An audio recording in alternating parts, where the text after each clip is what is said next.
Bonjour à tous, bienvenue dans cette nouvelle émission sur l'astrologie. Aujourd'hui, nous accueillons Katia, originaire de l'Ukraine Oui, et qui s'intéresse à l'astrologie. oui. Katia, est-ce que vous auriez des questions précises sur votre thème astral? Je voulais bien savoir si on a par exemple une ligne de notre vie qui nous suit, voilà, s'il y a un schéma qui peut nous... Une sorte de fil conducteur. Fil conducteur, voilà, tout à fait. D'accord. Alors tout à fait, c'est quelque chose qu'on peut vraiment voir dans le thème astral à travers en particulier une configuration qui s'appelle les nœuds lunaires ou les nœuds karmiques. Alors je montre sur la carte, il s'agit de ce symbole ici, le nœud nord et le nœud sud.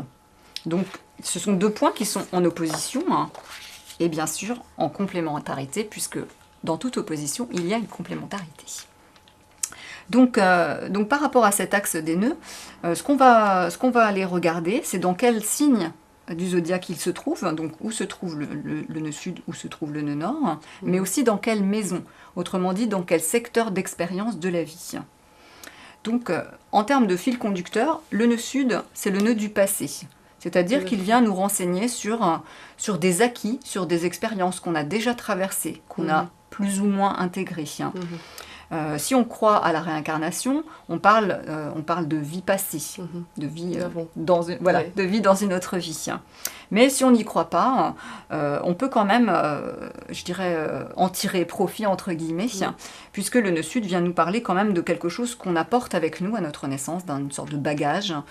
Ça pourrait être un bagage génétique, généalogique, enfin on peut le regarder de plusieurs façons. Et donc cet acquis qui est ici, il est à équilibrer, à faire évoluer, et c'est grâce au nœud nord qu'on va y arriver. C'est-à-dire qu'en développant ici cette dynamique, on va pouvoir trouver un équilibre sur l'axe. D'accord. Et si par exemple on peut avoir des blocages par exemple dans notre vie d'avant, dans notre vie maintenant, voilà, si ça se voit ici. Oui, tout à fait. Alors justement, on va vraiment aller examiner ce nœud sud. Ce nœud sud, ici, dans votre thème, il se trouve dans le signe du Taureau et dans la 12e maison.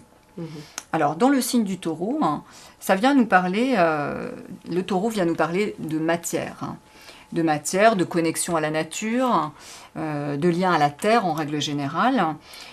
En tout cas, il y a vraiment une notion de matérialité avec ce signe du Taureau. Autrement dit, un nœud sud en Taureau, ça viendrait nous dire qu'il y a eu une vie passée où l'aspect matériel était très important. L'aspect construction, sécurité aussi. Sécurité toujours au niveau de la matière. Alors ça peut être financier, mais c'est pas que financier. Il y a aussi le plan affectif. Le Taureau, c'est la planète Vénus, donc le plan affectif aussi, la sécurité affective peut être très importante. Et ce nœud sud donc se trouve dans la 12e maison. La 12e maison, c'est la dernière maison de ce cycle d'expérience. C'est la maison du bilan, c'est aussi la maison des épreuves. C'est une maison qui vient aussi nous parler de bagages généalogiques. Et donc, on pourrait supposer avec ce type de configuration que dans une autre vie passée, ou même dans votre lignée généalogique, au niveau de vos ancêtres, des personnes se sont trouvées dans des situations de propriétaires, par exemple, qui possédaient des biens, qui avaient vraiment des biens en particulier au niveau de la terre. Je ne sais pas si c'est le cas, si vous avez connaissance ou pas. Bon, après, ça peut remonter loin dans le temps. Loin. Ouais. Mais en tout cas, il y a une idée d'avoir possédé des choses et que ça a entraîné des épreuves. Parce qu'il n'y a pas eu de lâcher prise par rapport à ces possessions. C'est matériel, par exemple, ça peut pas être les guerres, des choses comme ça, non? Disons que là, on est vraiment sur l'idée de la possession. Ouais. D'accord, ok. Et donc, s'il y a des choses, par exemple, qu'on peut faire justement pour débloquer ces blocages, pour avancer plus sereinement dans la vie. Alors oui, du coup, pour travailler sur ce nœud du passé, on va bien sûr aller vers le nœud du futur, qui est le nœud nord.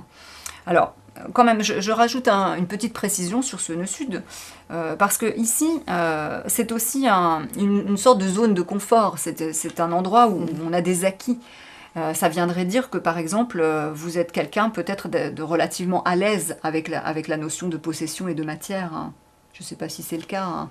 Je sais pas aussi. Je peux pas dire. Ça peut être aussi que vous avez une certaine facilité à gagner votre vie, par exemple, hein. Oula, c'est pareil, il faut travailler quand même. Oui, alors on est dans un signe de terre, donc il y a Oui. une idée quand même de travail. labeur derrière, hein, effectivement. On ne dit pas que ça tombe du ciel. Non, non, non. Et donc ce nœud nord, il est dans le signe du Scorpion en maison 6. Alors justement, la maison 6, c'est la maison du travail. Du travail au sens du travail au quotidien, du travail pour gagner sa vie. Donc de toute façon, au niveau de cette fameuse mission de vie, de ce fil rouge, ça suppose qu'il y aura pour vous un certain nombre d'occasions de vous mettre au service. D'accord. C'est l'axe du service ici, 6-12. Mais d'une façon un petit peu différente, parce que autant ici, dans le signe du taureau, on cherchait à acquérir, on cherchait un petit peu à accumuler, à construire des choses. Avec le scorpion, on va chercher à transformer, on va chercher à s'investir, à partager ses énergies. Donc il y a vraiment une notion de transformation qui est très importante avec ce signe du scorpion, hein, mais qui vient aussi dire que dans votre vie, vous avez certainement été amené, et vous le serez encore, à des phases de grande transformation. Et quand je dis grande transformation, ça veut dire qu'on peut être amené à tout lâcher du jour au lendemain. Par exemple, quitter son pays, laisser tout derrière soi. Ça peut être aussi, il peut y avoir un changement au niveau du couple, au niveau du travail, au niveau de la famille. Enfin, ça peut être dans peu importe le domaine. Mais dans le signe du Scorpion, il y a vraiment une idée qu'à un moment, on fait table rase. Oui, voilà, oui. C'est ce Donc, que je comprends. ça Oui. vous parle? Oui, du coup, oui, hein. ça me parle, oui. Donc, c'est justement, j'ai en train de changer mon travail. Et donc, je voulais aussi voir si ça va être... Si on pouvait oui, éclaircir un petit voilà, peu des choses. des choses. Mais de toute façon, si en ce moment vous êtes dans une phase de changement au niveau du travail, je dirais que ça vient appuyer sur cette direction de vie. Ça vient dire aussi que cette phase actuelle, elle est très importante. Parce qu'elle vous fait aussi toucher quelque chose de beaucoup plus profond que le simple fait de devoir changer de travail. Bien sûr, oui. C'est vraiment en lien avec votre âme quelque part, hein. Oui, tout à fait, oui. Et alors pour en savoir un petit peu plus, on va regarder les maîtres de ce signe, hein, puisque chaque signe a un maître planétaire ou deux. Ici, dans le Scorpion, on a Mars et on a Pluton.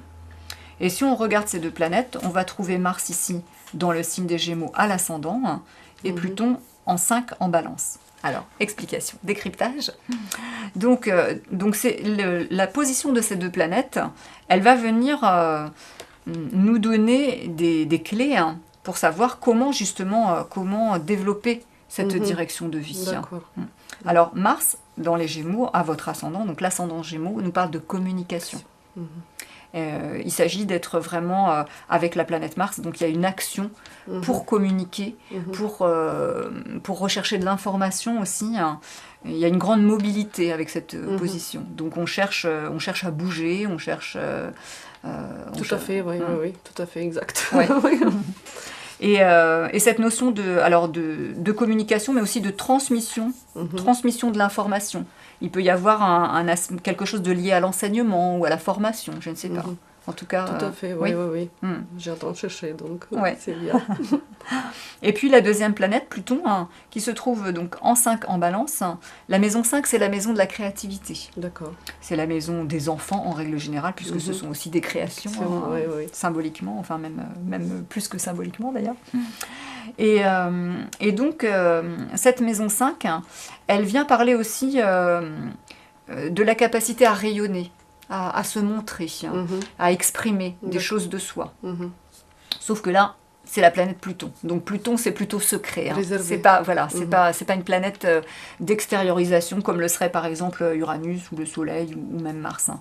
Donc avec Pluton, on est plus sur quelque chose de profond, aller approfondir les choses, hein. On est dans la Balance, il y a une notion de recherche avec cette planète, hein. Et puis dans la Balance, c'est tout ce qui a trait au social, au juridique, ça peut être aussi le côté artistique. Je ne sais pas si dans ces domaines-là, il y a des choses qui vous font Non, écho, hein. Oui, artistique, social, oui, Oui. c'est tout à fait. Mhm. Ouais. Et donc, si vous dites par exemple cette planète-là, Oui. donc quand je suis plus secrète, donc est-ce qu'il faut travailler dans cette zone-là ou non?